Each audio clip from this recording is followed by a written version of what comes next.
প্রধানমন্ত্রী নিজের ভূমিকা ভুলে ভারতের মুখ্যমন্ত্রীর মতো বক্তব্য দিয়ে ভারতের সীমান্ত হত্যাকে হালাল করে দিয়েছে। খুলনায় মসজিদে ঢুকে গুলি করা হয়েছে, সংসদে হিজাব নিয়ে কটাক্ষ করা হচ্ছে, পুশিং করা হচ্ছে, সীমান্তে হত্যা করা হচ্ছে।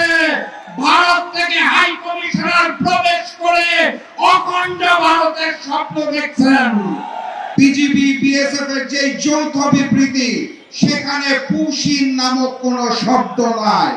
অতীতের বিবৃতিগুলোতে সীমান্ত হত্যা উল্লেখ থাকলেও এবারের যৌথ বিবৃতিতে হত্যা শব্দটি কেটে সীমান্তে হত্যার জায়গায় সীমান্তে মৃত্যু বলা হয়েছে। আমি তাদেরকে দোষ দিতে পারি না, কারণ আমার দেশের স্বরাষ্ট্রমন্ত্রী নিজের ভূমিকা ভুলে ভারতের মুখ্যমন্ত্রীর মতো বক্তব্য দিয়ে ভারতের সীমান্ত হত্যাকে হালাল করে দিয়েছে। সংগ্রামী সাথী এবং বন্ধুগণ, আজকের যে প্রধান অতিথি এখানে বসা, তার এলাকা খুলনায় মসজিদে ঢুকে গুলি করা হয়েছে। গাইবান্ধাতে বড় বড় মূর্তি তৈরি করা হচ্ছে, মন্দির তৈরি করা হচ্ছে, অর্থায়ন করছেন নাকি একজন এসির মিস্ত্রি।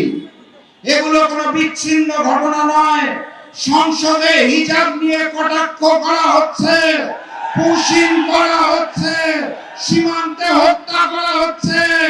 ভারত থেকে হাই কমিশনার প্রবেশ করে অখণ্ড ভারতের স্বপ্ন দেখছেন। বিচ্ছিন্ন ঘটনা নয়। আমার দেশের সরকার নতজানু পররাষ্ট্রনীতি গ্রহণ করেছে বলে তারা নতুন করে সুযোগ নিচ্ছেন। নির্বাচনের পূর্বে বিএনপি বলেছিল মদিনা সনদে দেশ চালাবে, মনে আছে? ক্ষমতায় এসে মদিনার নাকে কেটে মদিনার জায়গায় মোদি সনদে দেশ চালাতে চায়।